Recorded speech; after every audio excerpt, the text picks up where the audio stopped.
estás andando, y Él está pasando junto a ti. Muy buenos días, queridos hermanos y hermanas. Soy el Padre Alberto Marín y les doy la más cordial bienvenida a este su programa, El Mensajero Eucarístico.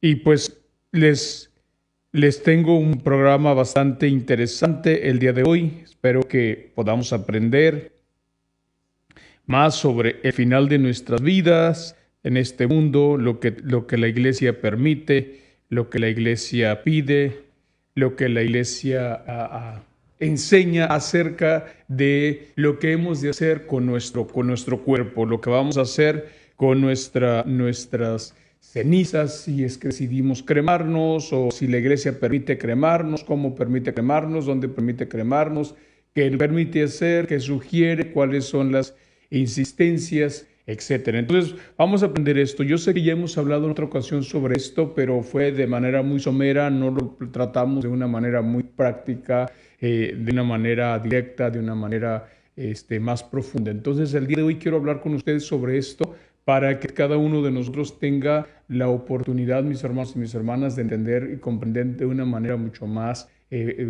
clara este tema que es muy importante. ¿Qué hacer con nuestros seres queridos cuando ya no están en este mundo? Porque hay cosas que ciertamente se realizan, se hacen, ya sean unas cuestiones culturales, cuestiones de costumbres, cuestiones de tradiciones, cuestiones de familiares, porque pues ciertamente hay personas que siguen haciendo cosas que no son necesariamente las que la Iglesia enseña, ¿no? Entonces, pues vamos a ver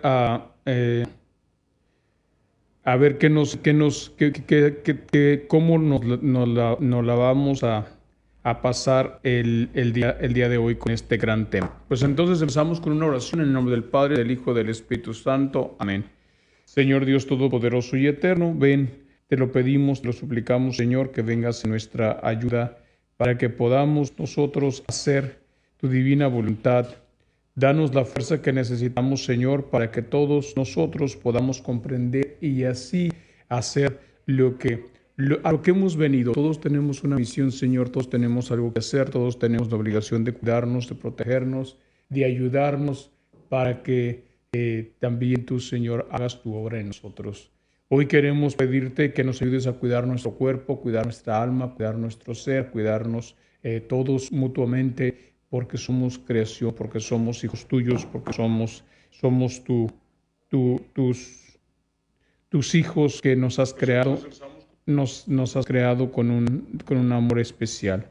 Entonces, hoy, Señor, nos ponemos en tus manos, nos has regalado la gracia de convertirnos después de nuestro bautismo en templos de tu Espíritu Santo. Entonces, también eso, Señor, nos hace mucho más responsables en el cuidado y protección de nuestro cuerpo. Todo esto te lo pedimos a ti que vives y reinas por los siglos de los siglos. Amén. Pues bien, mis hermanos y mis hermanas, déjenme compartir aquí con los seguidores del Padre Alberto para que también puedan ellos tener esta oportunidad de poder acompañarnos en ese tema tan importante que tenemos el día de hoy. Entonces, pues damos gracias a Dios por el don de la vida, porque Él nos acompaña siempre y en todo momento. Entonces vamos a dar inicio pues a este tema muy apasionante el día de hoy, y voy a basarme principalmente en un documento que otorgó y sacó el Santo Padre Francisco en el 2016, que se llama justamente Instrucción sobre la Resurrección con Cristo. Así se llama esa instrucción, así se llama este documento del que voy a hablar el día de hoy, para que no nada más consideren algunos que son enseñanzas o ideas de algunos de nosotros que no las estamos, que no nos estamos basando en las enseñanzas de la Santa Madre Iglesia. Entonces, pues bien, para empezar, nosotros somos desde un principio de nuestra vida, esas son nuestras creencias y lo que pues hemos aprendido, lo que se nos ha enseñado, hemos sido nosotros creados a imagen y semejanza de Dios. Entonces, este documento del que les hablo, primero en su parte introductoria se llama resucitando con Cristo, para resucitar con Cristo. En su presentación, ¿sí? Este documento tiene como finalidad aclarar un montón de ideas, de confusiones en torno a la cremación, en torno a la cremación de los cuerpos, en torno a lo que se va a hacer con el cuerpo, porque no solamente quiero hablar el día de hoy sobre las cuestiones de la cremación, pero también sobre la donación de órganos, sobre la donación de tejidos, sobre la donación del cuerpo completo para las investigaciones, porque en algunas ocasiones los cuerpos son de interés para la ciencia porque la persona murió o durante la vida padeció de una enfermedad rara, de una enfermedad que requiere unos estudios más profundos. Entonces, en muchas ocasiones los cuerpos son requeridos, son pedidos por los hospitales, ¿no? Llega el comité del hospitalario, que es el que se le llama el Comité de Ciencias Hospitalarias y de Investigaciones, y entonces muchas veces estas organizaciones o este comité lo que hace es aproximarse, ir hacia la familia y decirles, bueno, nosotros sabemos y lo entendemos perfectamente que usted tiene un enfermo con determinada enfermedad X, y entonces todavía no se sabe mucho acerca de la enfermedad, estamos estudiando, y puede ser que el cuerpo, si la persona ya murió o está a punto de morirse, se le pida, o de lo contrario también vienen a decirle, ¿sabe qué? Queremos utilizar a su hijo, a su hija, a su esposo, a su mamá, lo que sea,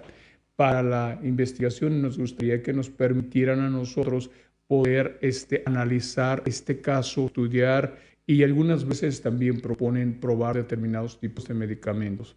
Claro, para eso se tiene que hacer una documentación, no se tiene que sentir obligada la persona, no se tiene que sentir forzada a hacer nada, no se tiene que sentir amenazada, al contrario, ¿no? Se tiene que sentir totalmente libre para aceptar ser parte de una investigación científica. Entonces, obviamente, cuando esto falta, pues se comete una arbitrariedad, es un delito que la persona no puede, el hospital o cualquier organismo, cualquier comité no puede hacer uso inadecuado de un cuerpo de una persona. Eso sucede muchísimo, en muchos casos sucede cuando hay abortos, cuando la mujer pierde niños, ¿no? Por ejemplo, a darles un caso, que ya puede hacer que la mujer ya lleva por el 3, 4, 5 abortos y nada más su vientre no detiene al bebé, y entonces pues de llegada a una etapa de gestación generalmente el niño ya termina siendo expulsado del vientre, no abortado, en otras palabras. Entonces pues de eso vamos a ir hablando un poquito para irnos haciendo hincapié. Espero que el lenguaje que voy a utilizar el día de hoy no sea tan complicado para ustedes, pero realmente es algo bien importante que sepamos. Entonces, vamos por partes. Nosotros hemos sido creados a imagen y semejanza de Dios. Esa es la enseñanza, eso es lo que se nos ha dicho, eso es lo que hemos aprendido y es lo que algunos de nosotros hemos aceptado, y eso es lo que como católicos en mayoría lo entendemos y lo comprendemos perfectamente. Dios, basándonos en la Sagrada Escritura, por supuesto, en el libro de Génesis, el primer capítulo se nos narra toda esta cuestión de la creación. Entonces, en este sentido, yo quisiera que nosotros nos ubicáramos en esa etapa donde Dios crea todo el universo, crea todas las cosas, crea todo, absolutamente todo, pero nada creó bajo su imagen y semejanza. Entonces llega un momento en el que en el quinto día nuestro Señor observa todo lo que había creado, todo lo que había visto, todo lo que había salido de su palabra, de su boca, porque nuestro Señor al mismo tiempo que habla, crea, ¿no? Por eso cuando decía, hágase la luna, por decirlo, se hizo la luna, hágase la luz, se hizo la luz, apártese las aguas, sepárense los cielos de las tierras, etcétera, y todo eso se hizo al punto. Entonces, cuando nuestro Señor estaba observando en el quinto día toda su creación, se dio cuenta que todo era perfecto, que todo era bonito, que todo era precioso, que todo eso le hacía sentir cómodo, le hacía sentir agradable porque había sido todo obra de sus manos, ¿no? Sin embargo, se dio cuenta que no había nadie como Él, que no había un ser como Él, que no había alguien que se pareciera a Él, que a pesar de que la naturaleza de algún modo glorificaba a Dios, de algún modo le reconocía a Dios en su manera única, ¿no? Particular como naturaleza, le daba a Dios el reconocimiento de como su creador. Ciertamente no había nadie todavía que se pareciese a Dios. Y por lo tanto, entonces, nuestro Señor después en ese pasaje tan hermosísimo, en esa frase cuando dice, hagamos al hombre a nuestra imagen y semejanza. Ese es justamente un momento especialísimo, mis hermanos y mis hermanas. En ese momento cuando Dios dice, hagamos al hombre a nuestra imagen y semejanza, es la transmisión de la vida, es el poder, el Dios que nos crea de sí mismo, de su propia, bajo sus propias características. No nos crea con su propia naturaleza, porque no somos dioses, pero nos crea con características propias, hace uso de la materia. Nosotros entendemos y creemos, aunque para algunos sea de manera simbólica, pero Dios toma lodo, Dios toma barro y Dios moldea y Dios forma y Dios va haciendo cada parte cada parte de las personas, ¿no? De la persona para crear, primero, en primer momento, que al hombre para crearlo. Y justamente cuando viene esta parte que Dios se insufla, sopla el hálito de vida, comunica su espíritu para que el espíritu de Dios, que es el que es la vida, el que hace posible que la materia adquiera esta movilidad, esta cualidad de recibir la vida y es sostenida por Dios. Entonces en ese momento el espíritu de Dios, quien es la vida, que a su vez es la tercera persona de la Santísima Trinidad, se comunica a ese barro y este barro adquiere esta vida, ¿no? Esta manera de poder existir, se comunica. Entonces, esa es la única parte que nos comunica con Dios Padre, creamos en Él o no, aceptemos o no, que es justamente el don de la vida, el Espíritu Santo comunicado a nosotros desde el momento de nuestra concepción, ya hablando de una manera más actual, ¿no? Entonces, pero en aquel tiempo la vida que se le comunicó a Adán era justamente ese hálito, esa expresión, esa manifestación del Espíritu Santo, que hacía posible que las personas, que Adán en este caso adquiriera todas estas cualidades humanas, que tuviera la naturaleza humana con una acción divina en el sentido de que el Espíritu Santo le suscitaba, que le comunicaba la vida, ¿no? Por eso entonces se la comunica a través de lo que hoy le llamamos nosotros el alma. Entonces el alma es la parte que sale de la naturaleza divina de Dios y que siempre se comunica a la materia para que la materia la mueva, para que la materia la pueda hacer de algún modo, no a su antojo, pero tener el canal que será la materia. Entonces será el cuerpo. Y entonces en ese sentido el cuerpo viene a ser por decirlo de alguna manera, viene a ser ese canal, ese conducto, ese medio por el cual el alma se manifiesta, ¿no? Entonces el cuerpo por sí solo no tiene ningún sentido, sería un animalito más, sería una parte más de lo que nos hace a nosotros diferente de los animales, ¿no? Incluso algún filósofo llegó a decir que había 3 tipos de almas, un alma vegetal, un alma animal y el alma humana. Entonces, ese filósofo era Aristóteles y obviamente pues nosotros, bueno, a nivel de la filosofía, puede decir lo que se le dé la gana, pero al final de cuentas nosotros solamente creemos en el alma humana, ¿sí? Entonces los animales no tienen alma, los vegetales no tienen alma, porque Dios no comunicó a ellos su naturaleza divina, ¿no? A través de insuflarle un alma, solamente les dio vida y darles vida es de alguna manera que viven de manera instintiva, ¿no? Pero no necesariamente una alma o un alma que tienda a Dios, que vaya a tener una expresión como algunas veces los que son muy amantes de los animales, pues también dicen que hay cielo para los animales, lo cual ciertamente pues eso no es así, ¿no? Al menos no es lo que nos enseña a nosotros la Santa Madre Iglesia. Entonces, este documento del que yo les hablo tiene toda esta base primordial, la introducción, saber de dónde venimos, qué somos, o sea, podemos ser católicos, podemos no ser católicos, podemos ser crédulos, incrédulos, podemos ser ateos, podemos ser lo que tú quieras, pero el hecho de haber sido desde el momento de nuestra concepción, el hálito de vida, el insuflo, el soplo, de vida que recibimos nos fue comunicada por gracia del Espíritu Santo. Y por lo tanto, entonces, no solamente somos una criatura, una criatura simplemente más de la creación, sino somos un ser hecho a imagen y semejanza de Dios.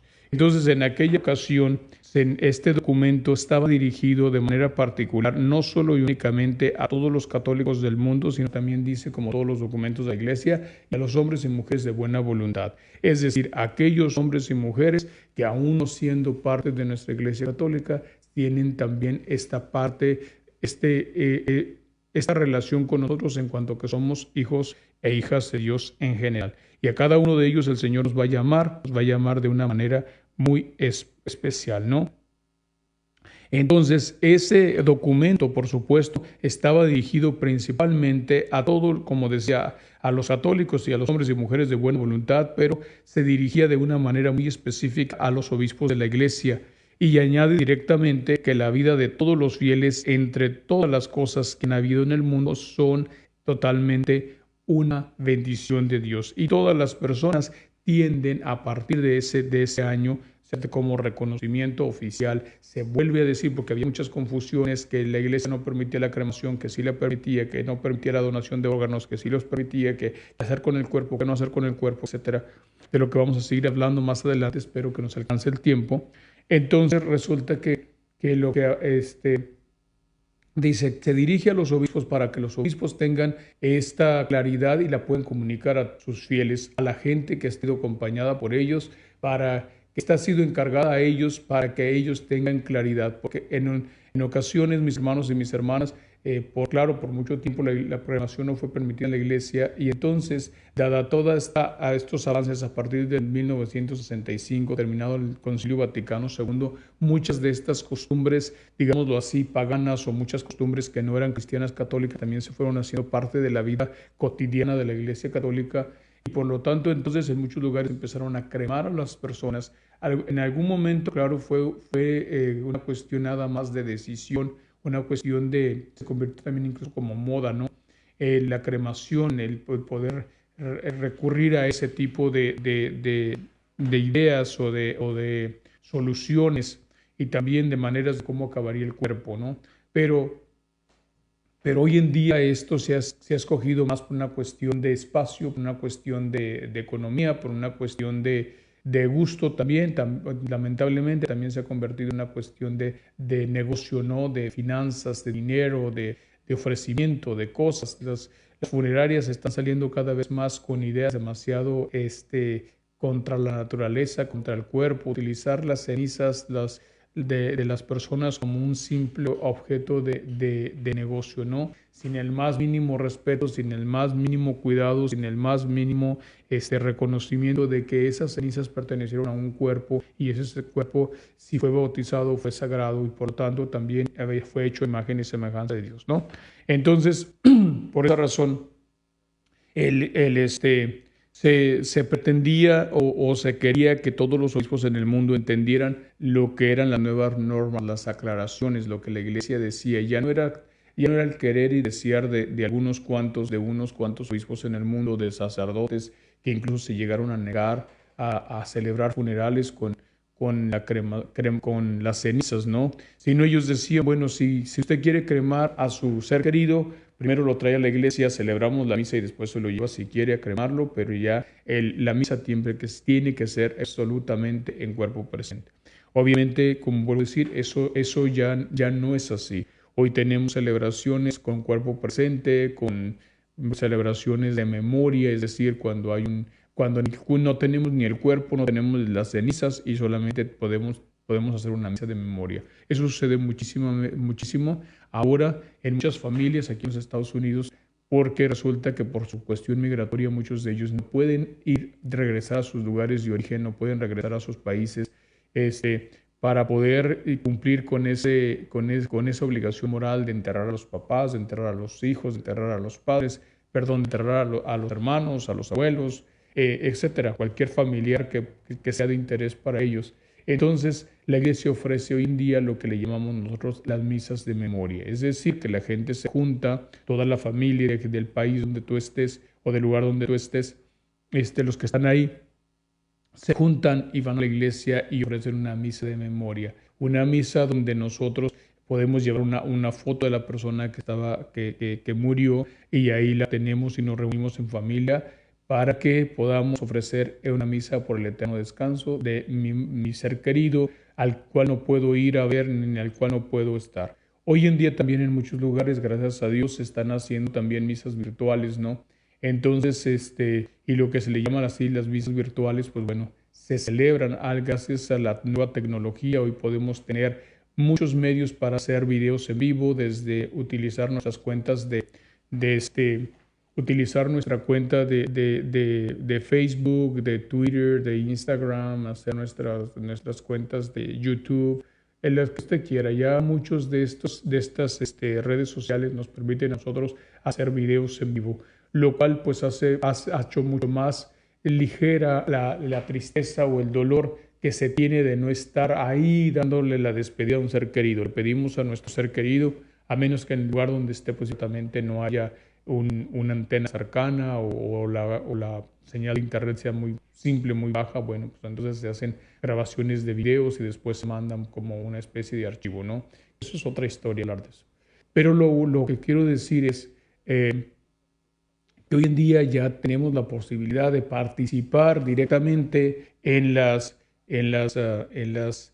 ceremonias, en las celebraciones, aunque nosotros no estemos ahí. De tal modo que entonces, mis hermanos y mis hermanas, a pesar de eso, pues la iglesia siempre anda buscando la manera de que podamos servir a nuestro pueblo, de que el pueblo no se sienta triste, que el pueblo no se sienta que no le estamos acompañando en su dolor o en su angustia. Entonces, esta legislación, esas nuevas normas que estableció este documento de Resucitando con Cristo del 2016, para que nos vayamos entendiendo y comprendiendo, pues vamos a ver, mis hermanos y mis hermanas, que la legislación eclesiástica actual sobre la cremación de cadáveres se rige por el Código del Derecho Canónico y dice la siguiente manera.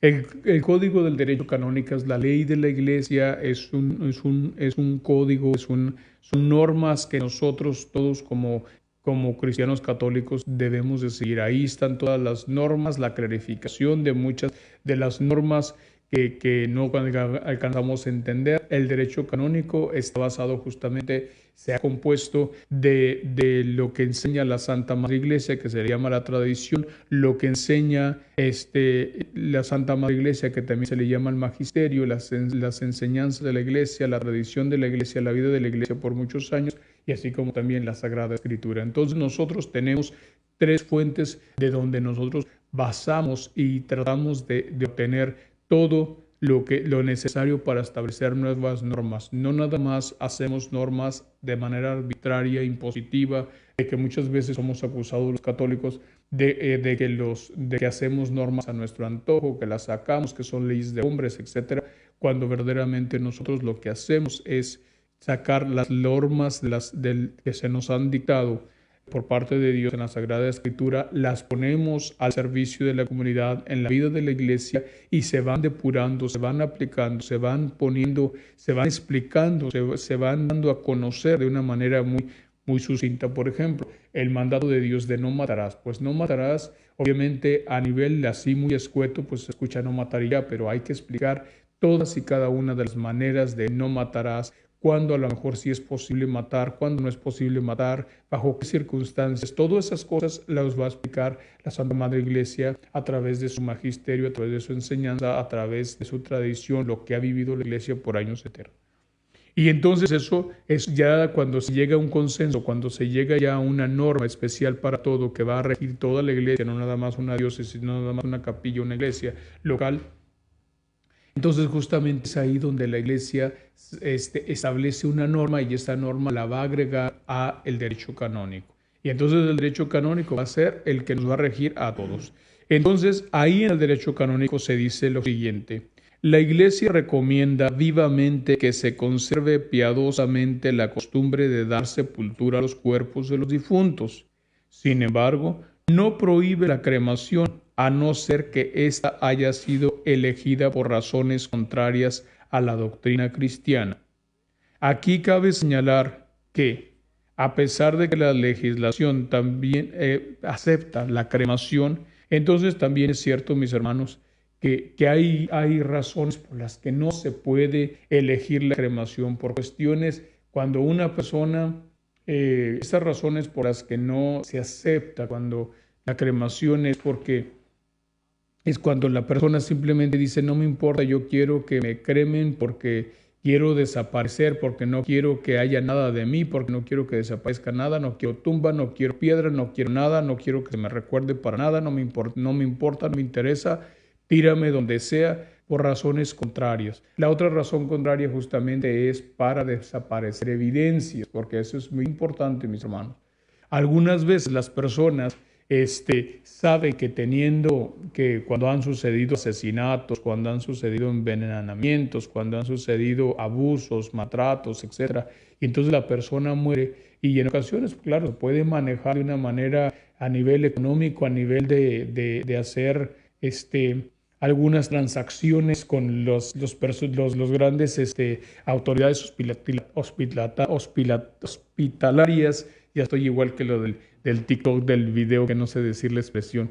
Las autoridades hospitalarias. Entonces puede haber una transacción económica, puede haber amenaza, puede haber lo que usted quiera. Ha sucedido muchísimo que cuando, por ejemplo, en el mundo del crimen, ¿no? Cuántas veces se han robado los cuerpos, cuántas veces se han robado las personas, las han sacado del hospital, a punta de hospital, a punta de armas o lo que sea. Entonces, obviamente, ahí la iglesia no permite la cremación. ¿Por qué? Porque se está borrando evidencia y porque sabemos muy bien que algún recurso que se puede llevar a cabo es el suscitar la exhumación de los restos, ¿no? Pedir la exhumación de los restos de una manera legal, con un dictamen del juez. Y entonces ahí donde la persona dice, no, para evitar esas cosas, mejor lo vamos a cremar. Entonces se elimina la mayoría de las evidencias. Entonces, claro, quedará el ADN, quedará algunas cosas para poder distinguir quién era el muerto, por decir, ¿no? Pero obviamente el resto de las cosas, evidencias físicas, cuestiones para analizar el cerebro, hay un montón de cosas que se hacen a nivel del crimen, de la criminología, donde se analizan los restos del cuerpo en todos los sentidos, se hacen disecciones. ¿Para qué les explico más? Entonces ahí justamente cuando hay ese tipo de cosas y que se recurre a la cremación para eliminar las evidencias de algún crimen, ahí no se puede hacer, ¿sí? No se acepta. Y si ese fuera el caso, entonces obviamente, pues vamos a decir, ¿cómo saberlo nosotros? Bueno, obviamente, pues también por eso uno de pronto, cuando una persona muere, siempre uno pide la información a la familia, pedir la información a la funeraria, pedir la información qué pasó con esa persona. Obviamente no es para mencionarlo, no es para decirlo, pero tenemos nosotros en la iglesia una forma que tenemos que llenar, donde tomamos los datos, donde recabamos los datos, donde nosotros también a su vez tenemos un libro que se le llama el libro de los muertos, donde nosotros vamos apuntando todos los muertos, todas las ceremonias, porque si en algún momento dado hay una investigación sobre alguno de ellos, nosotros vamos a testificar que al menos en nuestra parroquia o en el lugar se trajo el cuerpo. Nosotros estuvimos conscientes que había un cuerpo, que decir después, cuando se lo llevaron, no se lo llevaron a Camposanto, se lo llevaron a cremar o no sé qué, o había las cenizas. Entonces muchas veces también ahí nosotros escribimos en qué Camposanto va a ser sepultado, si tenemos datos mucho más, vamos a decir, mucho más claros, incluso podemos saber el número del lote, en dónde estaba sepultado, cuál es el Camposanto, etcétera, para que todos esos récords se conservan en la Iglesia Católica. Entonces muchas veces nosotros, si no estamos seguros de una persona, dónde quedó, claro que eso solamente cuando los muertos se llevan a la iglesia para celebrarles una misa de cuerpo presente, misa exequial, misa de memoria, como lo quieran ustedes, ¿no? Pero si no se llevan a la iglesia, pues obviamente la iglesia no conserva ningún récord. Aunque se hayan muerto, por decir ahorita en mi barrio, podemos decir que se murieron 20 personas en este mes. Pero si solamente 3 o 4 de ellos los llevaron a la iglesia, yo solamente conservo, o nosotros conservamos en la oficina, la información correspondiente a las 4 personas que llevaron a la iglesia. Los demás nosotros no conservamos ni los nombres. ¿Por qué? Porque ni siquiera nos enteramos. O probablemente nos enteramos, pero dado que nos enteramos y no es nada oficial, entonces nosotros como iglesia no nos comprometemos a guardar esa información. Es una información que solamente bajo circunstancias legales podemos nosotros develar. De otra manera no puede venir nada más y decir, oiga, ¿podía revisar en su libro de muertos si se murió tal señor? No, no se puede hacer eso nada más. Usted tiene que dar una orden, usted tiene que saber, usted tiene que ser incluso un familiar, mostrar que es un familiar que tiene una relación directa, consanguínea sobre esa persona de la que se está pidiendo información. La otra manera de saber dónde, si la persona murió y no, lo que haya pasado, pues claro, por supuesto, hay que ir a la corte o hay que ir al municipio, dependiendo de nuestro caso, y allá donde se levantan las actas de defunción. Ahí justamente es donde ustedes y yo podemos encontrar toda esta información.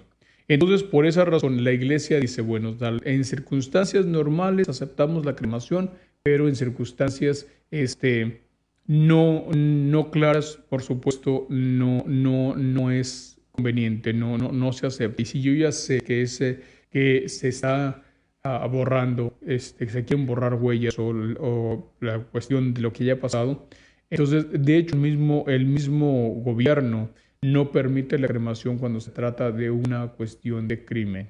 ¿Ok? Entonces, por eso algunos de ustedes que alguna vez habrán escuchado que si alguna persona la mataron, la asesinaron, o una persona estuvo envuelta en un crimen y alguien dice, bueno, lo vamos a cremar, poquísimas veces, no estoy diciendo que nunca porque siempre hay sus excepciones, pero poquísimas veces el gobierno permite la cremación de una persona que estuvo envuelta en un crimen, por lo que ya les dije, porque puede ser que con el tiempo se descubran situaciones que no sabíamos, se hacen indagaciones, se hallan nuevas pruebas o se encuentran, para que nos entendamos, se encuentran nuevas pruebas y esas pruebas van a otorgarnos una vía de investigación directa o indirecta o más pronta o más segura para poder llegar a saber las situaciones en las que se llevó a cabo determinado crimen, ¿no? Entonces, obviamente, por eso nosotros encontramos a veces, incluso hoy en día, hay muchísimos programas de investigación criminológica, y donde vemos que después de muchísimos años todavía se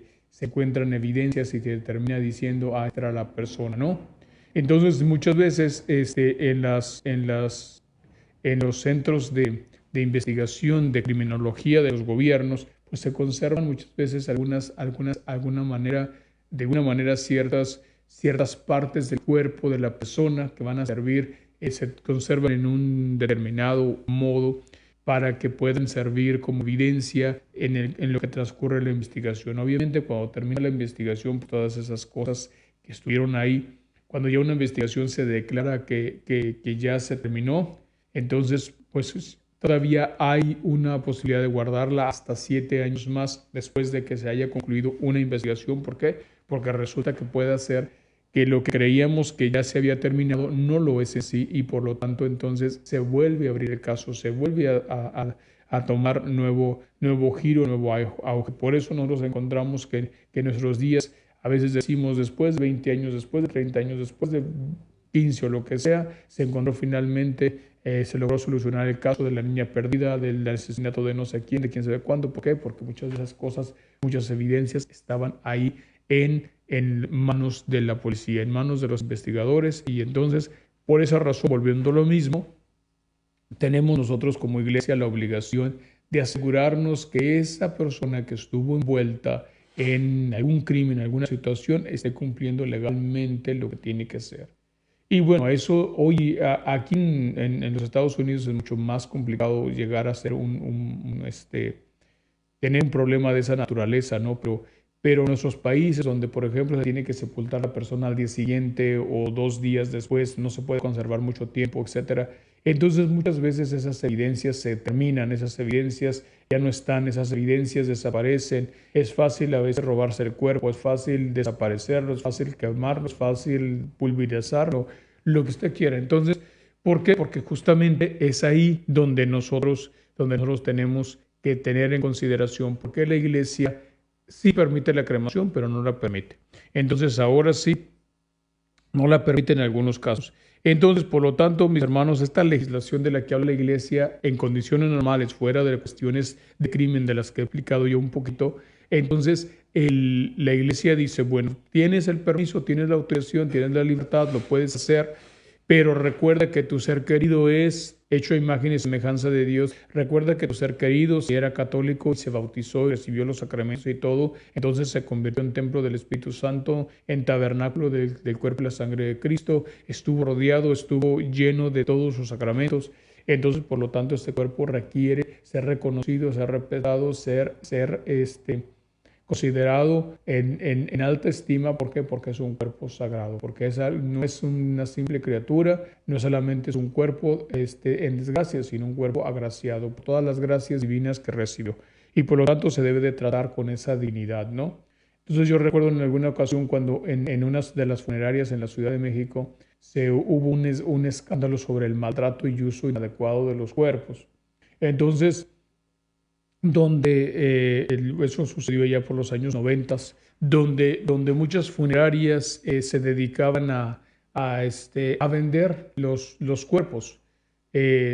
Por cualquier razón le decían a su ser querido, ¿sabes qué? No lo podemos abrir o solamente te podemos mostrar la cara, pero no podemos mostrarte más. Y entonces muchas veces los cuerpos eran mutilados porque vendían las partes, como sucedió hace poco un escándalo sobre la venta de huesos en la Ciudad de México, en los diferentes cementerios, entre ellos el cementerio de San Lorenzo Tezonco, allá en la Ciudad de México. Entonces, y en otros cementerios importantísimos como uno de los más grandes de la Ciudad de México, que está en Iztapalapa, perdón.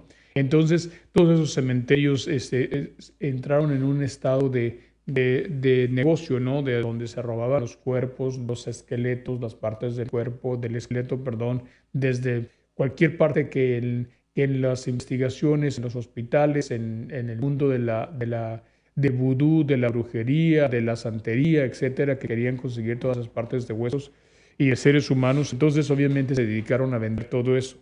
Entonces, en el escándalo de los años 90, pues era las funerarias en sí mutilando los cuerpos. Entonces, para estudiar los diferentes componentes de una mano, los diferentes componentes de un pie, de un corazón, de un riñón, o sea, en vivo, tenerlo aquí. Entonces, las funerarias pues simplemente se dedicaban a eso, ¿no?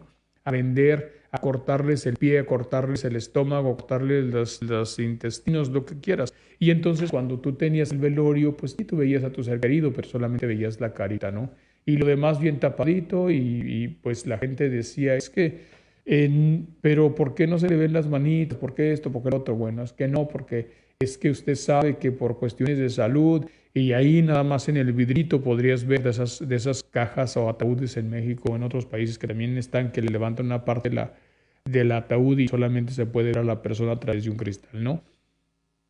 Entonces, obviamente, eso trajo muchísimo escándalo y la compraventa de restos humanos fue impresionante para hacer todo tipo de estudios. Yo entiendo, tampoco estoy justificándolos, por supuesto, pero lo que estoy diciendo es que yo entiendo perfectamente que para la investigación se necesitan en las escuelas de medicina, en los laboratorios, en centros de investigación se necesitan cuerpos, se necesitan especímenes, se necesitan reales, no se necesita un robot, no se necesita algo porque siempre la naturaleza va a superar todo tipo de artificialidad. O sea, no se ha logrado de ninguna manera hasta la fecha, por más cercano que esto quiera parecerse, no se ha logrado, por supuesto, llegar a clonar la naturaleza como tal. Por lo tanto, entonces, seguirán en necesidad, seguirán en estado de poder obtener un espécimen, un cuerpo, algo de un organismo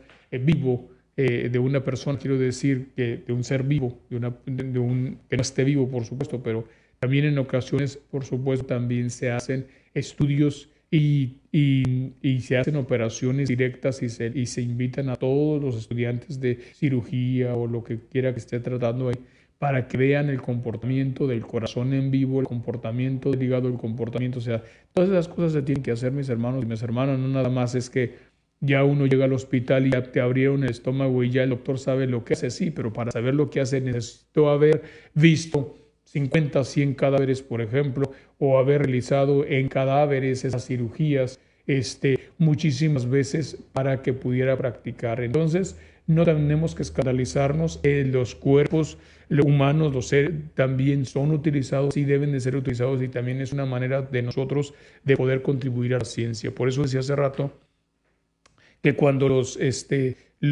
hospitales, este comité que se encarga de hacer las investigaciones científicas, médicas, etcétera, pues claro, por supuesto, también pide la donación de los cuerpos o pide la donación de algo. Entonces ya sabemos nosotros, hoy en día, para evitar todo ese robo, toda esa venta que yo les he dicho, se ha establecido también una legislación importante para que ya entonces las personas autoricen. Entonces ya tú mismo, no sé si te ha tocado a ti, pero por lo menos si te toca, también es cuestión de contribuir a eso, ¿no?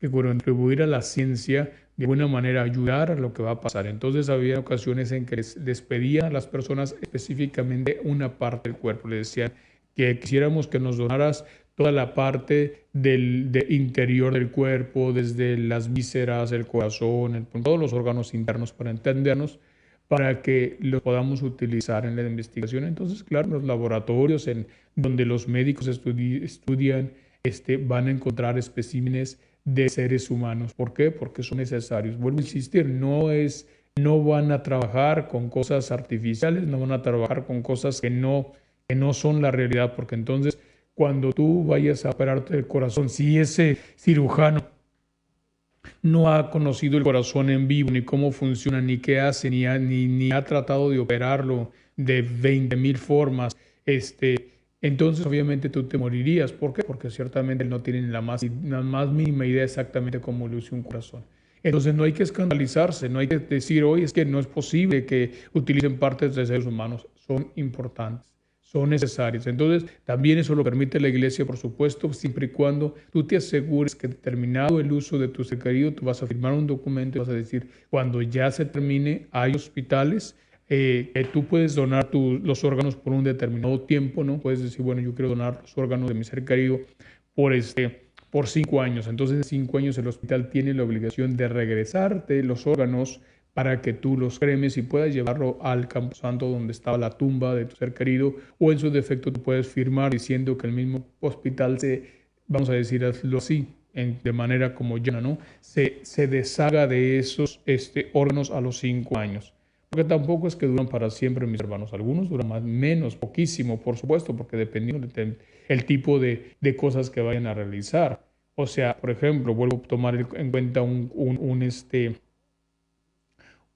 hígado, por ejemplo. El hígado se disecciona, se hace en tiritas, se parte así como en unas, vamos a decir, dependiendo del hígado, a lo mejor se puede partir como en unas 500 tiritas para que se vaya viendo todo su interior, su constitución. Claro, y cuando las juntas nuevamente, pues ya queda el hígado completo, ¿no? Pero si lo separas, pues parece las rodajas de un pan, ¿no? Así separadísimas a un acordeón. Entonces la idea es estudiar, la idea es ir viendo la composición, la manera, especialmente cuando hay ese hígado, por ejemplo, fue afectado por alguna enfermedad. Entonces con más razón se hacen todas esas disecciones, todos esos estudios, y son maravillosamente, y eso es hacer una obra de caridad, y eso es ayudar a las demás personas a que tú puedas contribuir a que ellos puedan ser salvados, que a lo mejor tu ser querido no pudo ser salvado porque no conocían un hígado como ese, porque no sabía cómo existía, porque no sabían cómo era. Entonces también cabe aclarar que los estudios médicos realizados por las diferentes organizaciones e instituciones de ciencia médica e investigación, sacan sus estudios, los dan a conocer, no es que se quedan con ellos de manera egoísta, no. La obligación de todo centro de investigación en cuanto a la medicina se refiere y el tratamiento médico de un ser humano tiene la obligación de dar a conocer los estudios. Para eso existe un determinado tipo de legislación propia que les hace posible a ellos poder dar a conocer todos esos estudios. Usted puede buscar eso, hay páginas especializadas en internet donde hablan sobre los estudios y avances médicos y científicos, donde usted puede ver qué se hizo, cómo se hizo, para qué se hizo. Entonces, nos hemos extendido un poquito más en esto para poderles explicar a ustedes que ciertamente la Iglesia pide y quiere y desea que ustedes también contribuyan a la ciencia, que también ustedes contribuyan a las investigaciones, que es válida, que es conveniente donar un órgano. Entonces ahí es donde muchas personas también entran en conflicto porque al final de cuentas dice, ¿sabes qué? Pero si la iglesia no permite, como lo quiero decir nada más de manera sucinta porque ya se nos acabó el tiempo, la iglesia permite la cremación, por supuesto, pero no permite que la tiremos en la montaña, que la tiremos en el río, que la desparramemos, que la llevemos, que la separemos, que nos llevemos los hijos un poquito de ceniza cada uno, que la tengamos en casa, no. Ni tampoco que hagamos joyas de ella, ni dijes, ni cualquier cosa. ¿Por qué? Porque es un cuerpo sagrado. Y entonces ese cuerpo sagrado tiene que descansar en un lugar sagrado, no lo podemos conservar en la casa, no lo podemos tener ahí en nuestro hogar. Lo tenemos que llevar, mis hermanos, a un lugar donde descanse, un lugar donde realmente tenga esa posibilidad de ser un cuerpo respetado, donde haya un lugar donde ir a rezar, donde hay un lugar donde ir a visitar, que ahí están los restos de tu mamá, los restos de tu papá, que ahí está la persona que tú quieres. Por más que ames a un hijo, una hija, tu papá, tu mamá, no permitir que no descanse. Si realmente le amas, necesitas proveerle el descanso necesario. Si realmente le amas, necesita tener el lugar donde vayas a estar en paz. No es para tenerlo de manera egoísta, de manera sentimentaloide, romántica en la casa, de que ahí lo quiero tener ahí para que me acompañe, ¿para qué? Muchas veces este tipo de comportamientos responden, mis hermanos y mis hermanas, a una cuestión de cargo de conciencia. No lo respetaste, no lo ayudaste, no le serviste, no le ayudaste nada en la vida y entonces ahora sí quieres tener las cenizas ahí en la casa, ahora sí quieres abrazarlo, ahora sí quieres besarlo, ahora sí le quieres llorar, ¿ya para qué sirve? No.